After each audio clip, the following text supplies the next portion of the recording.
listening to everybody before me, which was kind of nice, and being able to see the films was kind of nice, rather than sit down and write a speech and kind of repeat some of the things that everybody else had said. I just wrote some things down, some one-liners, some one-words, and those who have been around Coach Ford, those who have been in the system, either against it or with it, some of these things will have a meaning. I remember one morning I forgot to get up in time and got to the summer practice a little late. So Coach Ford said, "No, it's okay, just go ahead and get out there and practice. Practice is over." I said, "Okay, everybody go." So, you y'all. It was bleachers. I remember starting around the bleachers, Coach got on his bike and went home. And I'm running the bleachers and I'm going across and I'm coming down and I kept looking over down the street. Because Coach would walk out of his house, out in the middle of the street, and he'd look at the bleachers and make sure I was still running and he'd go back in. I was never late to a football practice. But I really think that there were times that Mrs. Ford was probably my biggest savior, because I think when he walked back in, she finally says, "Is he still out there?" And he goes, "Well, yeah." And she goes, "Oh, I think he's running off." So I've always had a real soft spot for Mrs. Ford, because I know she probably saved my fanny ward and lungs. Things to remember: the first time we ran out on the field on all red jerseys and red pants, and those silence and stands until we started playing. And once we started playing, it just started to roll, the roar started, and it just continued for the rest of the time that I was away. And it continued on times when I used to come back after I had left Lakewood. So when they started talking about the big red machine, it had significance, because we came out that first time in all red, and everybody kind of like looked until we started to play. And once we started to play, there was no more laughing, there was no more joking. That was the big red. And it was a psychological thing, not only for our opponents, but for us as well. Haircuts. It was a badge of honor. It was part of that discipline that we talked about. But it also created a certain sense of pride. No matter where you went in the city, no matter what store you went into, no matter where you went, they knew who you were. They knew we were Lakewood football players. They knew we had standards and we had to answer for the actions that we had. It meant something. You were part of something. It became you. Coach used to tell us, we as an individual, when we're members of this team, any one of us falls down, any one of us does something wrong, and he never mentioned us. He would go, if the coaches is seen out drunk on Thursday night, then all the coaches and the whole team's drunk. And he instilled in us the pride and the honor to know that even though you're an individual, as a member of this team, as a member of this group, that everything we did reflected on everybody else. And so you took it upon yourself. You took that pride, you took that responsibility to be the best that you could, not only on the field, but off the field.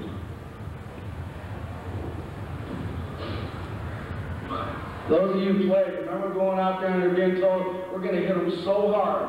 You're going to hit them so hard, they're going to cause a snot bottle.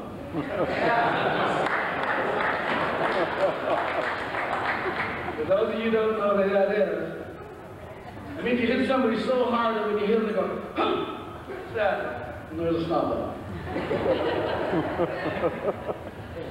Coach was talking here a little while ago about said something that they played a game.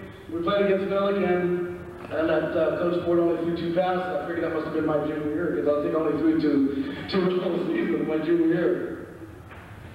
Sitting next to Coach Ford and on the bus going to a game.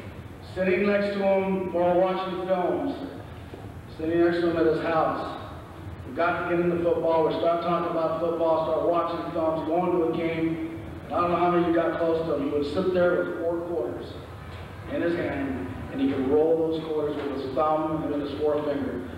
And I'd go, damn, I still can't do that. He could hold 4 quarters, and he could roll one from the outside over the top to the inside. And he could do that all the way with the bus rolling and still talking. And half the time I forget what he was saying because I was watching him go over there.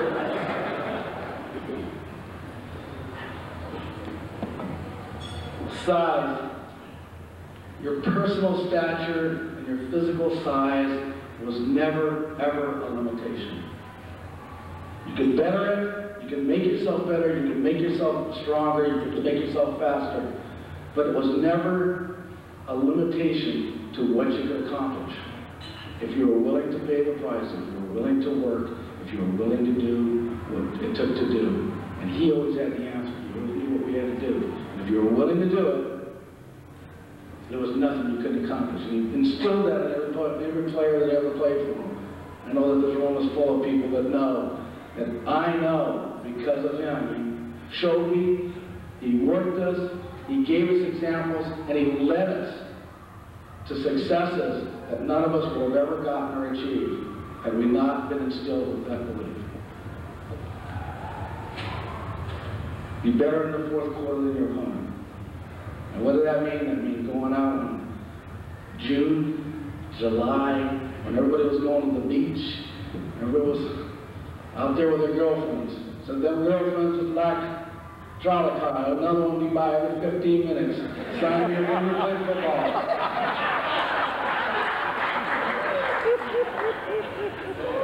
I took that to mean that don't worry about them, they'll be there later, you better go to football practice. But you worked hard when everybody else did. You worked when everybody else didn't work. When you knew that the other guys across town were going to the beach or going to the parties, you knew you were at practice. And sometimes it made you kind of angry, sometimes it made you a little envious.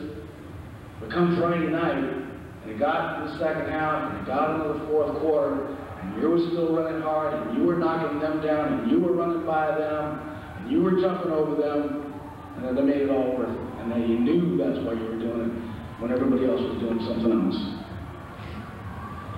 Lessons of life, discipline.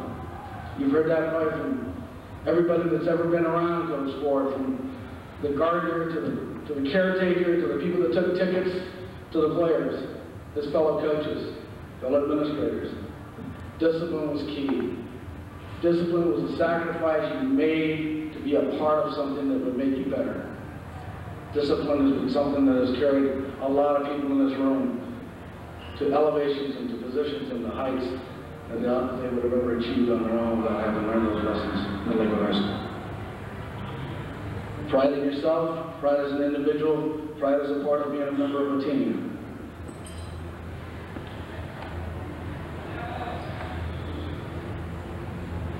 Probably the last thing is a story that's a true story. He took me one day, I was a junior, he was getting ready to put on the big red, and the red offense, the red and white offense, and I was in love. Junior, took me in his little VW bug. We went up to Cal State LA, Homer Williams up there, and football team. We came back and sat in the parking lot. It was about 6 o'clock at night. He said, son, he said, can't be in love. Gotta go to college and play football. Yeah, I know, coach, I'm gonna do that. No, well, I'm hearing rumors about you. He says, well, if we're talking about getting married, he said, so he took out his pad and he took out a piece of paper. He picked out a pencil.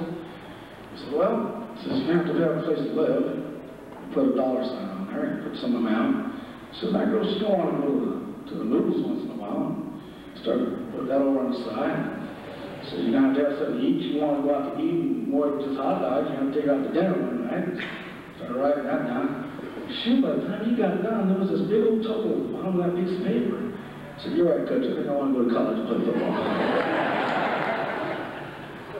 Coach, on a personal note, I've probably been as close to you as anybody. Passing drills. Besides standing on your knee, besides throwing over the hanger frame that we had, of course, I never got as good as Mike did. Mike had that great arm way up here. I got all the scars on my elbows because the other drill used to put us right next to a wall. I had to have a fall like this, so he put me up next to a wall, before against the wall. Shoot, my junior, senior year in my summertime, I had scars on my elbows from for scraping against the walls. But I thank you for the things that you've instilled in me as a person. Hopefully I've been able to pass some of those things on to my children and my family. This testimonial here, the people that are here, plus I'm sure hundreds and hundreds of people that would have loved to have been here if they could have been here. I thank you from the bottom of my heart.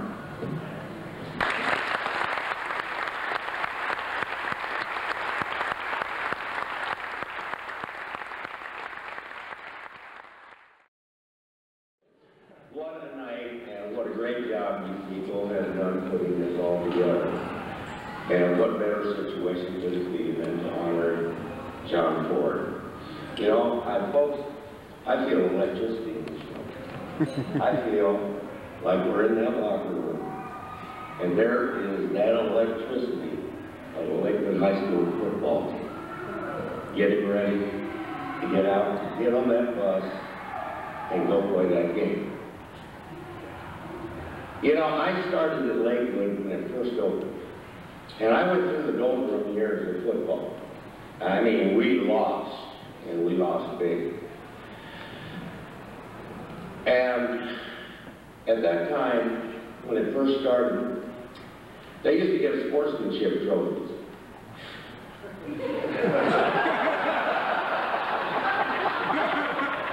Every school in the league at the end of the year voted on the best sportsman in the district and so on in the league. We won so many sportsmanship trophies. And you know, if you're a coach, you don't want sportsmanship trophies. Because folks, I'm going to tell you, you're losing. And we were losing. That's what it boiled down to. And then along came John. And John, you did a great job of turning it around. How great it was, and how many great memories there are in this room for all of the situations that occurred in football with you as the head coach. It was tremendous. Let's reminisce just a little, can we, John? And I'm gonna bring out some things that a lot of you people never experienced, because you're not with the team. You go to the game, and you see what happens at the game. But you know, there are a lot of things that happen you don't know about in practice. And they're great things, unless somebody tells you about it. First of all, the one remembrance I'm going to just throw out, the first great game, naturally, was the 33-28 victory over Wilson High School in 1966.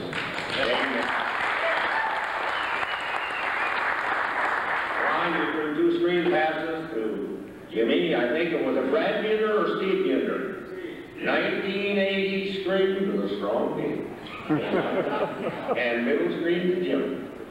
That was a great game. And Crutch intercepted the ball on the 8-yard line with seconds to go. And we were off and running. You started it before that, Coach, because the year before the team wasn't too bad. Missed out by 24-7 to Wilson. Okay? Along came Open 1967.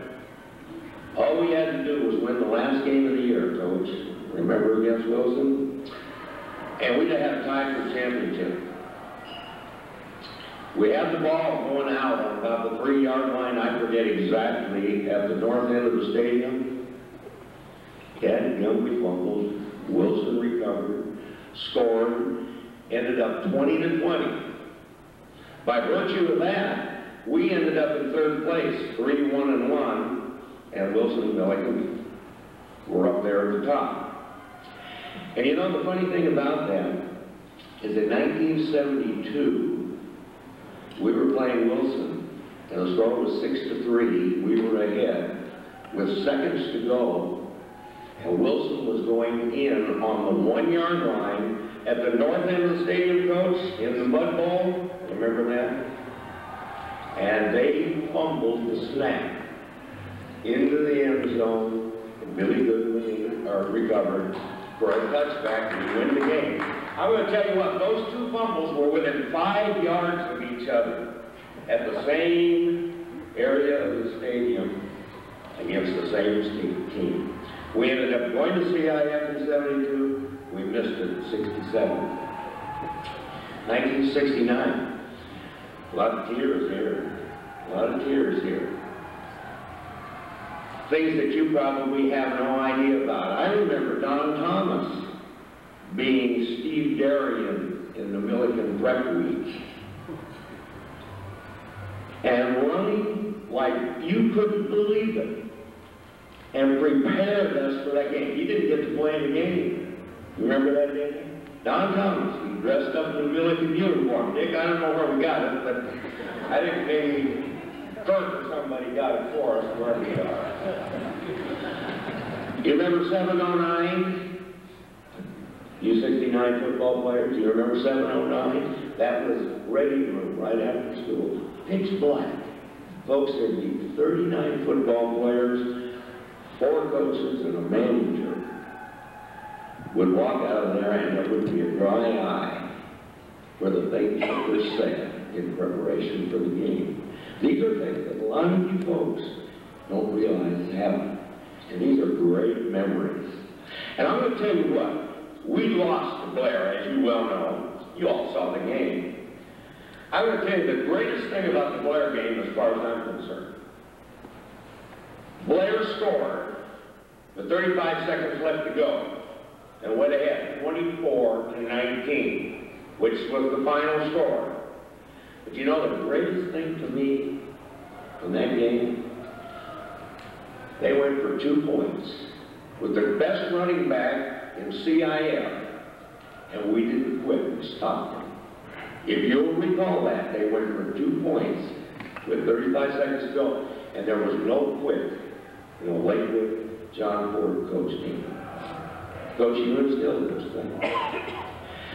I remember in practice, John, you remember this, we had Jerry Cassian Smith step into the huddle in practice one day, and he called 2-high 34 pass. Am I right, Jerry? Jerry stepped into that huddle, called that play, came out to the line of scrimmage, and you folks that know Jerry, his eyes were like this. And he's looking over, and there's a defense over there. And Jerry called the signals, and he came back, and he made the play-action pass, and completed the pass. Those are things that we all need. They're great memories when you stop and think about them, folks. They'll go for the rest of your life, and there's nothing wrong with memories. You don't have to rely on them. And they don't have to be a necessity, but they're beautiful things in your life. Because they are the true things. They are the true things. Coach Ford, we spent quite a few hours together. And they were pleasant hours. And I'm going to tell you folks, there are coaches in this world. There are all kinds of coaches. And there are coaches that are assistant coaches. And there are great assistant coaches. They have a niche there. And there are people that are head coaches.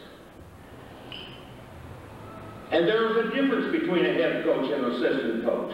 Some people are born to be head coaches. Some people are not. Some people are born to be assistant coaches, and some people are not.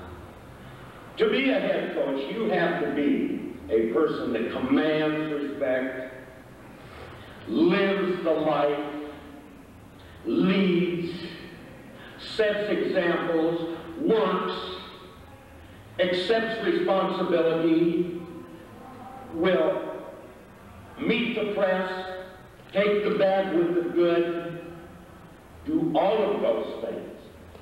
The assistant coach doesn't have to do that. He can go home after the game, the coach has to talk to the reporters, and the coach has to take all the flack from the quarterback club, not the assistant coach. It takes a special person to be a head coach. Some people are born to be head coaches, and some are not. And John Ford, I'm going to tell you what. You were born to be a head coach.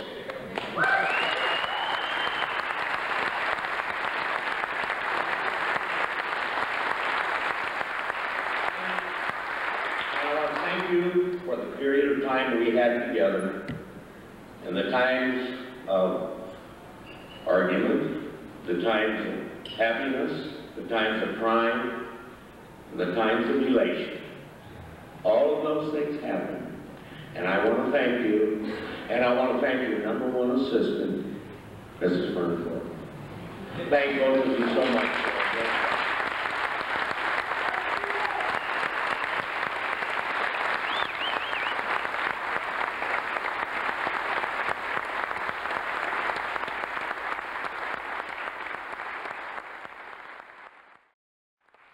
As I look around this room, I'm really sad, but at the same time, I'm very happy for the number of people who came out tonight. Coach Ford is a very special individual, as you've heard from a lot of people. And when I look at his career, and I got to look at it for a long time because I was there in the beginning, is looking at Coach Ford's career, it's like the story about three blind men trying to describe the elephant. The one grabs the tail, one grabs the leg, and the other one grabs an ear. And everybody's perspective is different. But I look to my right over here, some of the guys that I got an opportunity to play with, and it brings back some real special memories. We used to have some great arguments in our house, which was the best team. And you could probably debate that one for years. Unfortunately, I probably can't say that I played on one of the best teams, but like I tell my brothers, you might have inherited it, but we built it.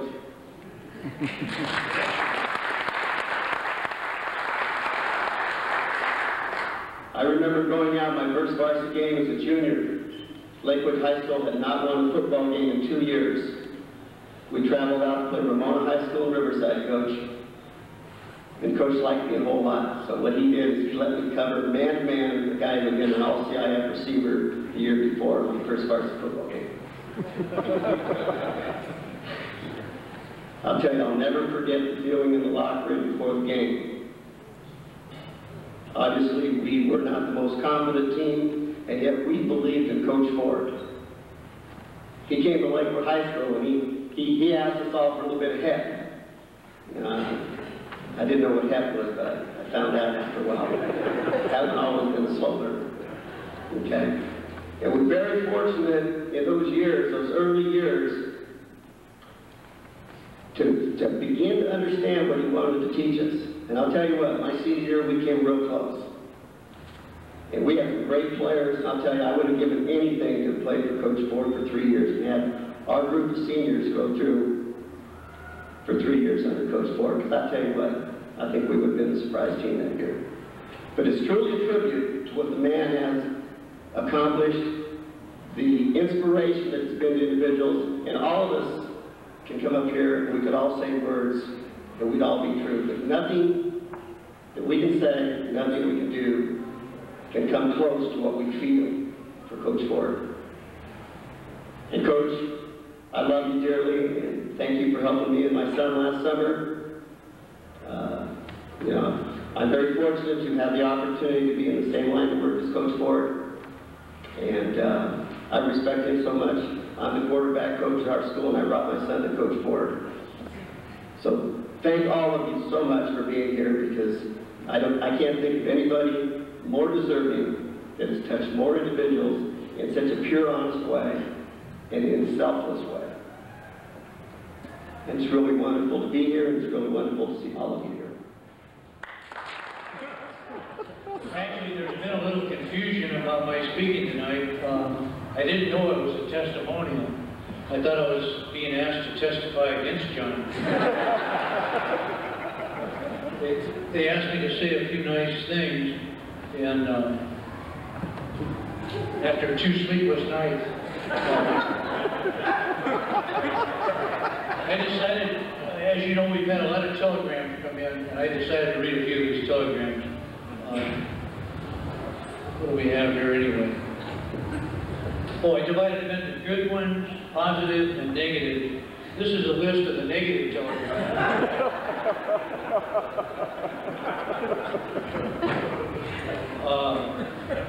I have the positive telegrams here. They're all lies.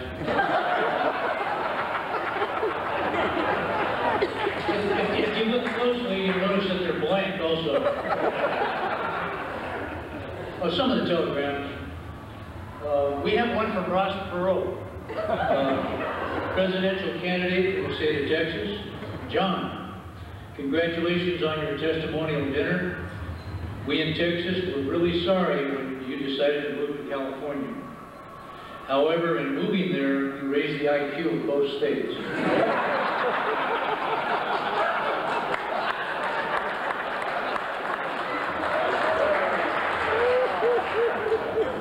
Here's one from a local educator. John, congratulations. It was always a pleasure to give you and your football program all the support and dedication you deserved. Helen Hampson.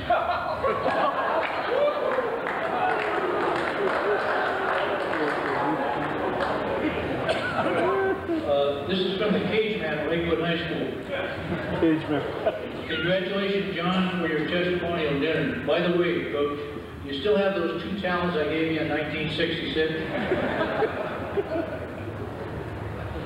This is from a former Lakewood quarterback. It reads, Coach, hell just froze over. Should we run the ball?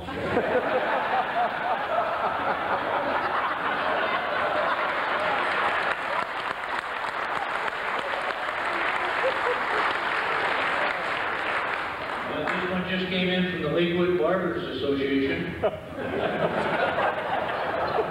Coach Ford, we the Barbers of Lakewood would like to thank you for your high grooming standards in your football program. They enabled us to retire early and buy a vacation home in the Bahamas. This is from a group of the other Moore League coaches. Coach Ford, we want to thank you for enabling us to spend Thanksgiving Day with our families each year.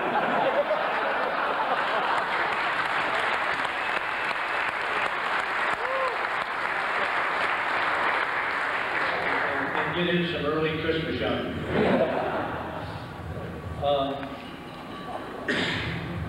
Those of you who have gone on to school, you notice that your alma mater will send you letters from time to time requesting donations when they're building a new hall. Well, Hart Simmons was sending these to John all the time.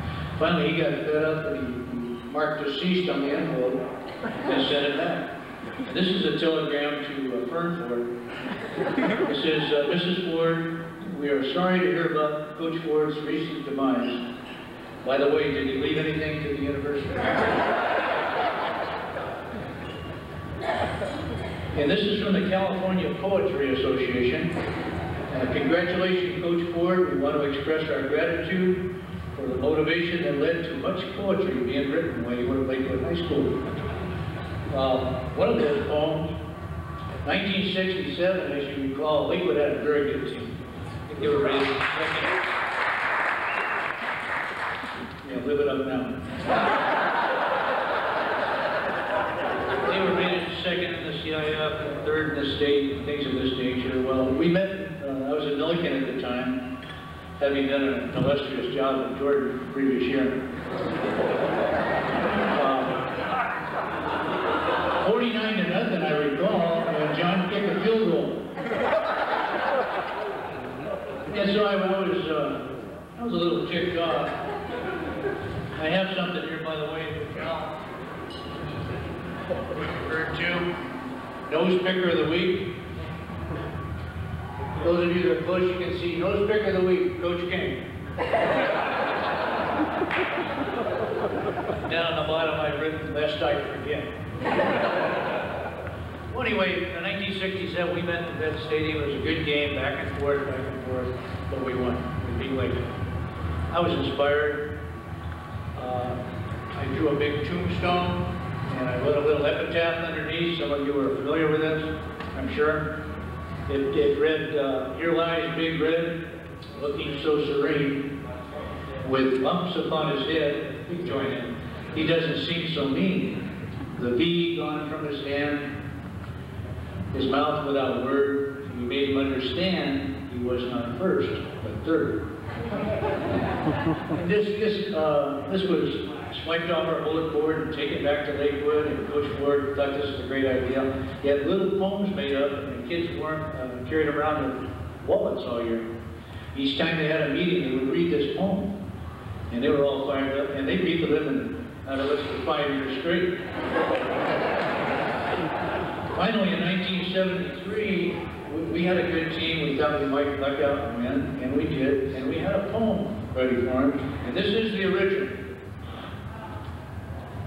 As you can see, it's a big red rocket laying on the ground, broken, smoking. And it says, "Here lies Big Red, like a burnout rocket. He'll have to spend another year with a poem in his pocket."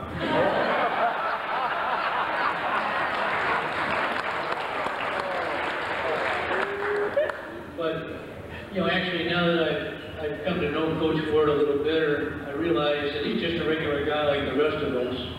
No, he can't walk on water. He just knows where the rocks are. He's like the rest of us old coaches. Why, just the other day I saw him and Fern Ford in the local drugstore. John stepped right up there and he says, "I want some of that Viagra." And Fern stepped up right behind him. She says, "I want a can of Mace."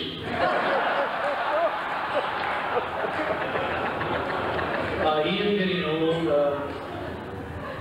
He's so old he actually doesn't need Viagra. He says that everything's stiff in the morning.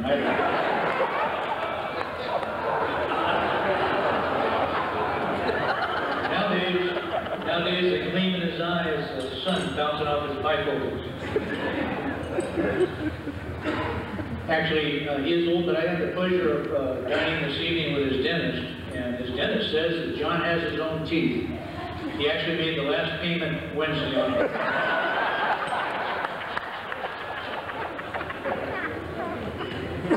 He forgets to remember what he forgot to think about, probably Alzheimer's. Says he doesn't mind Alzheimer's too much, some new friends every day. He can also hide his own Easter egg.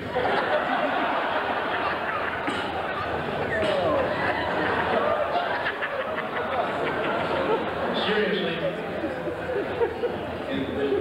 I would like to commend all of you for honoring your fine coach tonight. He's certainly a deserving individual. I can't think of any individual who's done more for the city of Lakewood and Moore League football than Coach John Ford. I'm certainly proud and happy to call him as a friend. Thank you.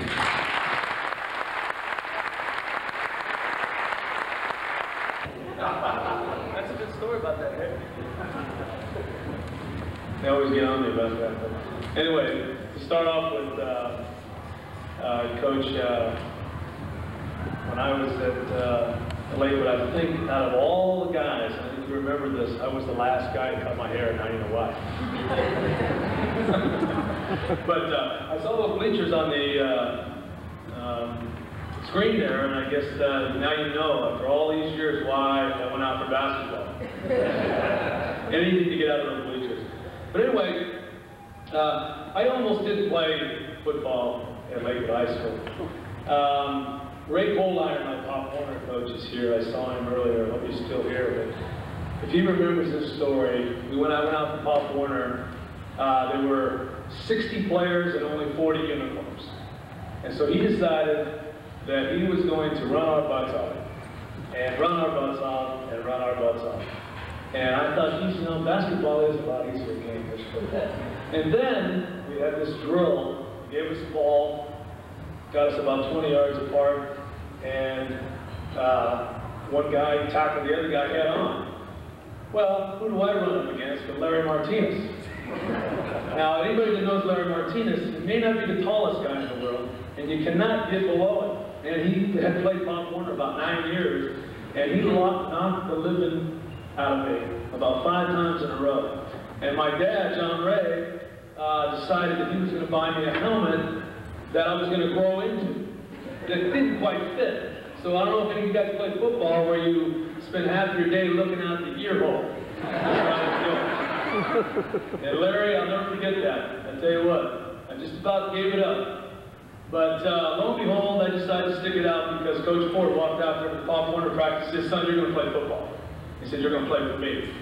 And so as the years went on, played for Coach Gene Gillis, and I beat football, and then when I got to varsity, obviously things were good for me. And Coach used to, take me out, and we'd have our little special talks. And I'll never forget, Coach took me out one time, and he said, "Mike," he says, "you're gonna finish the career at Lakewood, you're going to go on and have a great college career, and you're going to play pro football. And I'm looking at him, he's looking at me, and I'm going, all I'm worried about is my pimples. So I want to go out and play pro football. But as it turned out, I went to SC, had a good career, and Coach Ford directed me to USC, and we won a national championship, and it was great for me. And I was lucky enough to get drafted and play pro football. And one of the things I remember, I went to 11 training camps, and one of the things I'm personally most proud of is that out of 11 training camps, I always managed to make the football team. They always brought in bigger guys, stronger guys, guys with better arms, better athletes. And I always looked around and I said, why am I still here? Why am I still playing pro football? Why do I make it every year? And I go right back to Coach John Ford, of course, to my father, and I say all the things that I was taught at Lakewood High School, and all the things I learned, how to compete, how to win, how to lead, how to live a good life, and all the things that some people laugh at. And when I talk to my friends, I always bring up Lakewood High School. And they always say, why do you always bring up Lakewood High School? Why do you always talk about Lakewood High School? I went to high school, I played football, we had a football team. I said, because unless you were on the team, unless you went through it, unless you could see how special it was, and how special it was to me. And they couldn't understand it because I was constantly talking about it. And it really meant a lot to me, it meant a lot to my career, and I owe most of my success as a football player to the Lakewood system and to Coach John Ford and Coach Like I say. Thank you. Real privilege to be here on an evening where we honor and pay tribute to Coach John Ford. I've been to a few of these functions where you pay tribute to one of your rivals. This is the first time there's been a cheer for beating Milligan right along with the invocation. Then, I've got to sit there and eat my salad while I'm listening to the Lakewood fight song.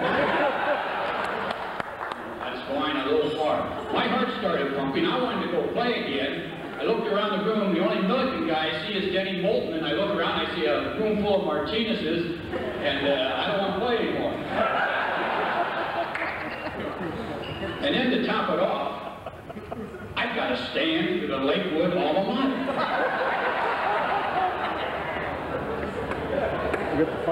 Anyway, John, I'm happy to be here.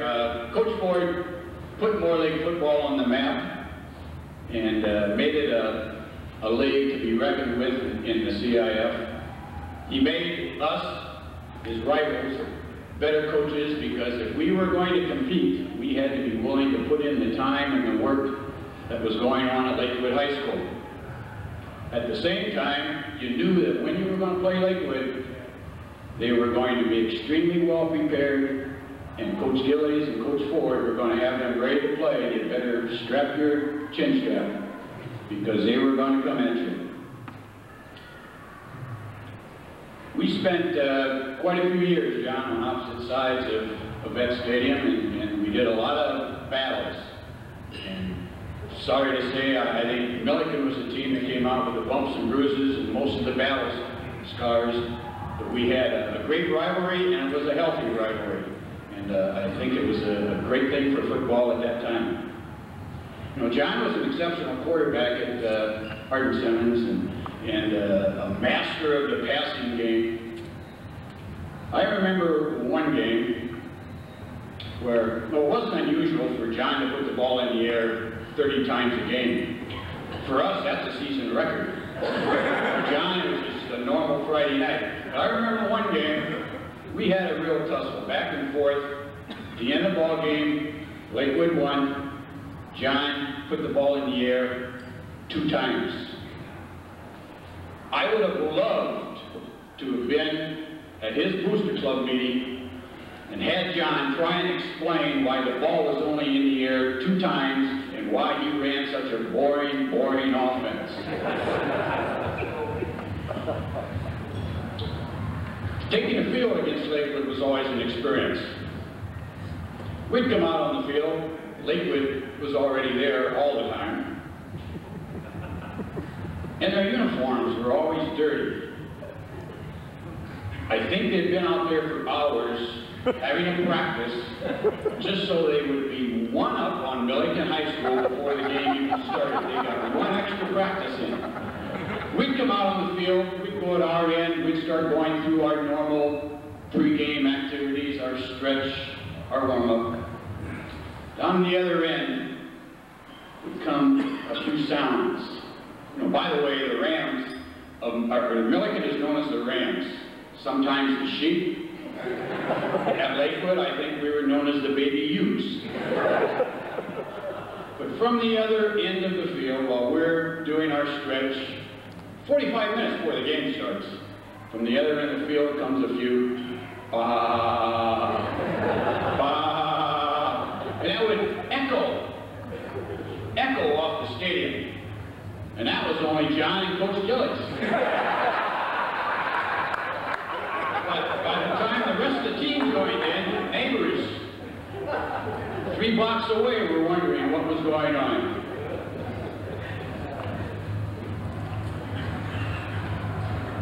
I remember shortly after I took over the program at Milligan, we had all the head coaches and their wives over to our house for a dinner before the season started.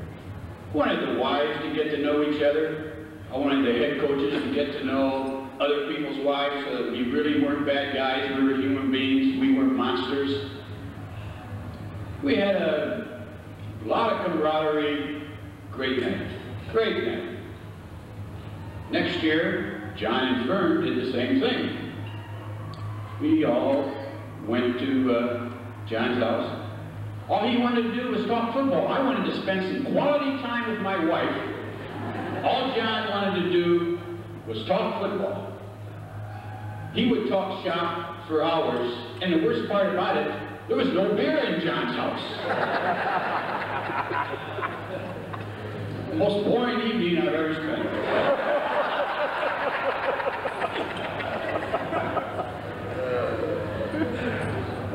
And I always thought John was a good guy. But midway in John's career, we had a chance to scout Lakewood 3 or 4 times during the year because they were either playing on Thursday or Saturday or we had the same type of schedule. But anyway, we got to personally scout him and to sit up in the stands. I was set straight by parents in the stands of really what type of guy John was. I've never heard one individual called so many names in all my life. And when I looked around, Fern was in the middle of it. She was egging him on. Oh, the life of a head coach, huh, John? We wouldn't trade it for a minute. Well, anyway, when John left, he made a lot of us happy. Because that gave us a little better shot of maybe getting one more victory.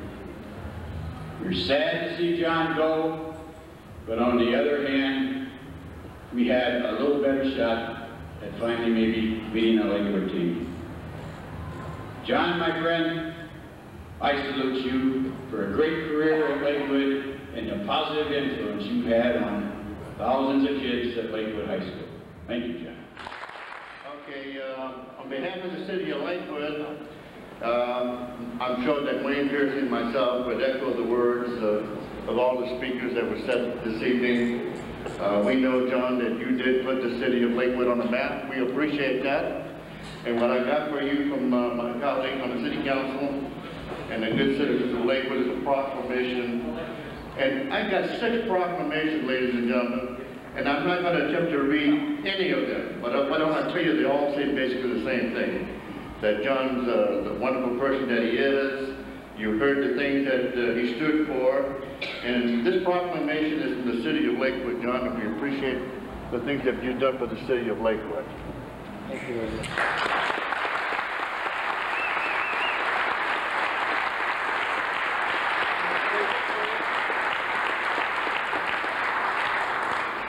Also, John, I bring you a proclamation from Senator Betty Cornett.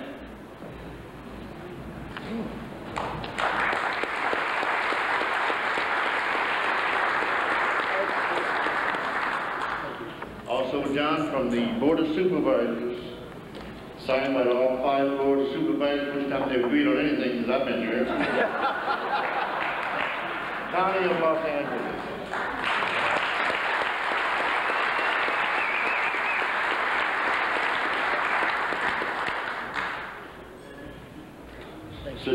Certificate of Special Congressional Recognition to John Ford, signed Congressman Ed Royce.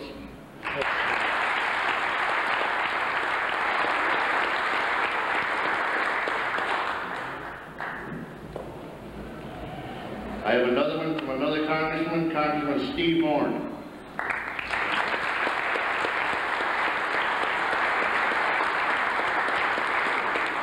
And last but not least, Assemblywoman Sally Harris.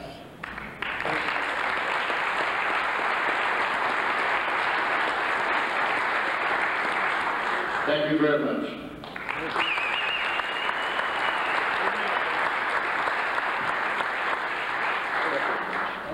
Okay, I think we are ready for our very special clip.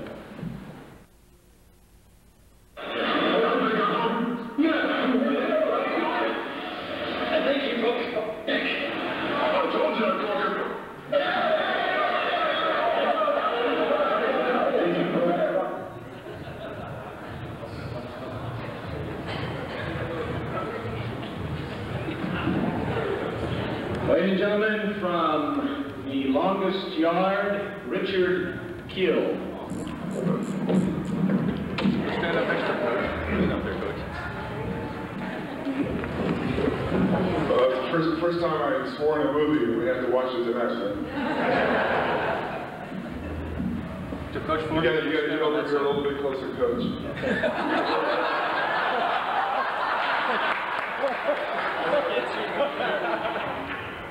We're here to honor you tonight.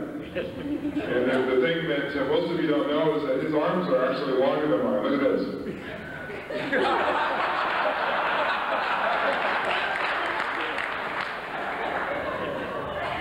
But like all of you, I'm here tonight to honor Coach John Ford, a man of great character and quality, and that's why we're all here tonight.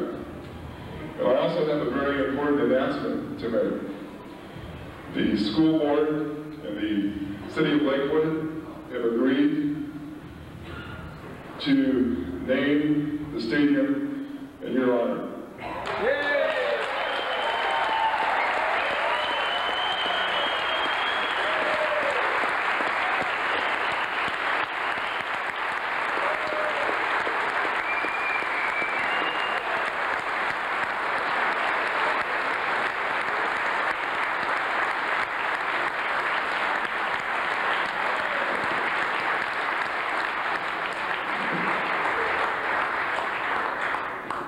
Thank you very much.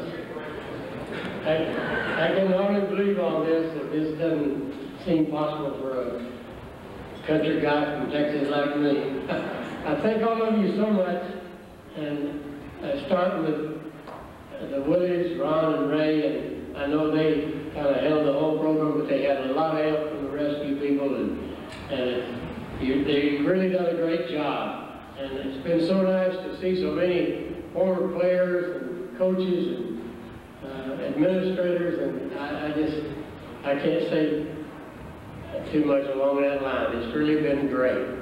You know, I don't want to make a long speech because we're running really late, but I got to Lakewood at just the right time.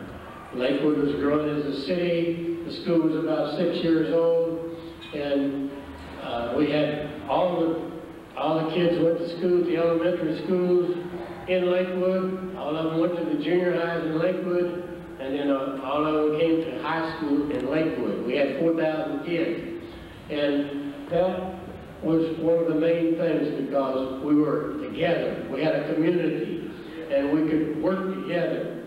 And Mr. Judson and the faculty, they did a great job, and they backed us. We had a great coaching staff. They talked about the coaches here tonight, and we had some really great coaches. I was very fortunate to have those guys, I tell you. But we had some great football players and some guys that were willing to sacrifice. And a couple here tonight that I don't know if they sacrificed or not. I brought those Clippers, Ayala and Coldar, and I need to see you. I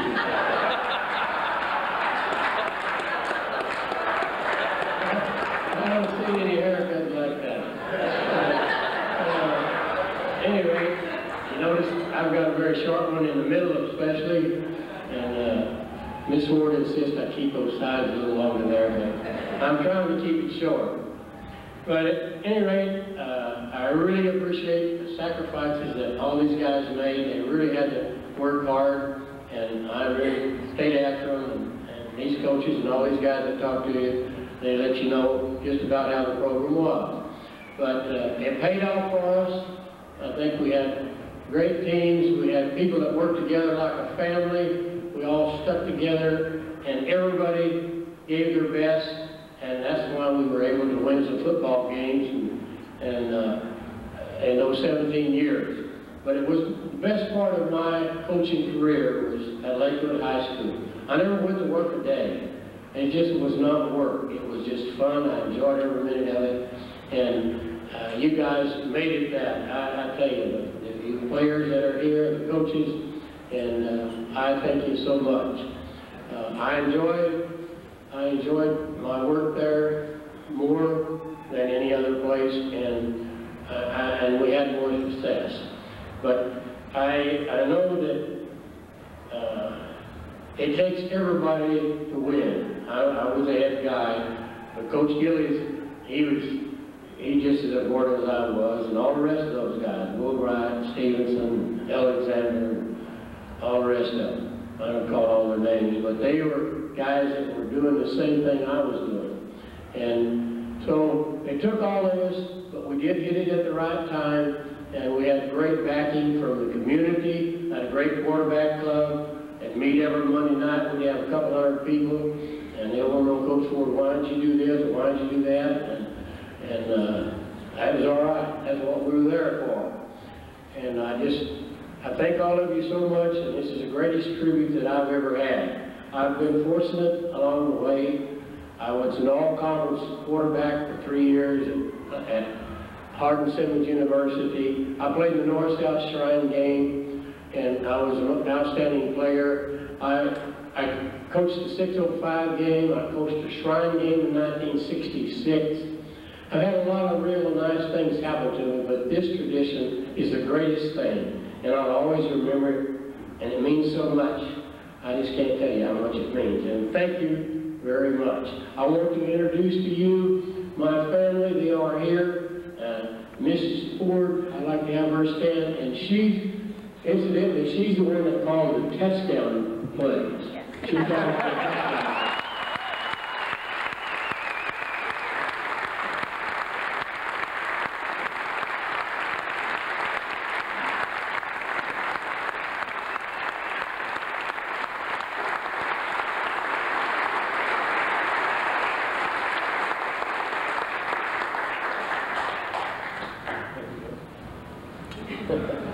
Okay, and like she told you, she and I did a lot of coaching at home. I have two sons here, T. Ford, his wife Betty.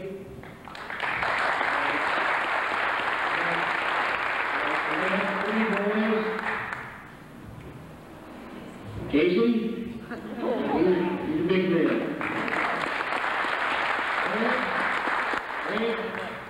Get up here.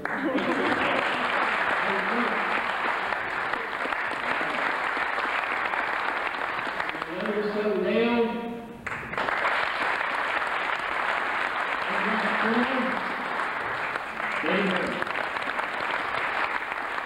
Your oldest daughter, Jasmine.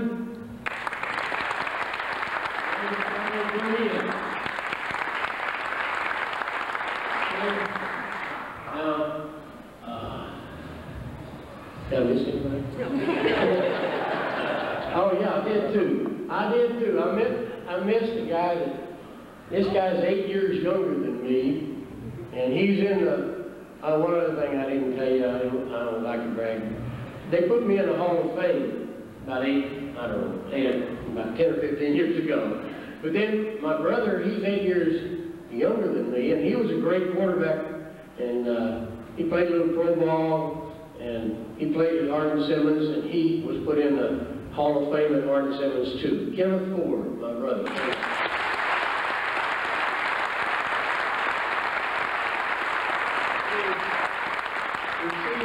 You see, he's a big old guy, and he coached for a while, and then he became an administrator, and he retired out as a principal. He was smarter than I was because he makes more money than I do. You know, those principals make a lot of money. Anyway, he came out. Sir? I'm afraid you got too many stories, kid.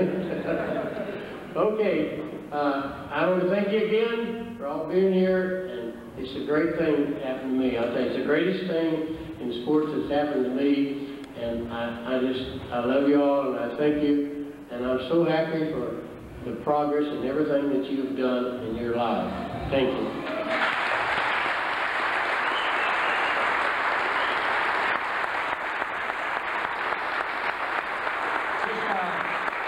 Just a minute more. You can just have a seat for just a minute more. We have a couple things we wanted to give the Fords. John Wilkins, a jeweler in the Seal Beach area, made a beautiful little necklace for Fern, and we wanted to give Fern this from him. And he said it for all of us, but really he's the one that did all the work, and wanted to give you that. And we have another little plaque, and then we're going to have some cake. And I wanted to say, I know it's very late, and what we'll do is we're going to go ahead and let you mingle around. And if you need to leave, you can leave. If you want to stay and eat cake, we'll play a little background music. But that'll allow us, we have the room for a while, so if you want to use the restroom, come back and just mingle around freely. That's what we'll do after this last presentation.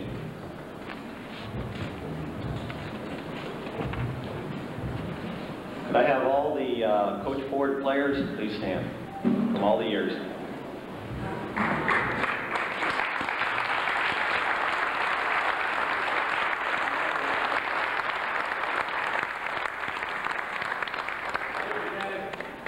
Coach, we have a word for you. And you read what it says. This is from all the guys that are standing here. It says, to a great coach, we came to you as young teenage boys, thinking we were all men, eager to learn many a gridiron skill to practice again and again. You taught us how to block and tackle, formations and patterns to run. We dug deep inside when the going got tough. With teamwork, the game was won. We are gathered here many years later, having come of our own accord, bringing kind thoughts and great memories in tribute to you, Coach Ford. Much honor and glory is yours this day for values you taught us back then, for who you are and the commitment you made to helping us boys become men.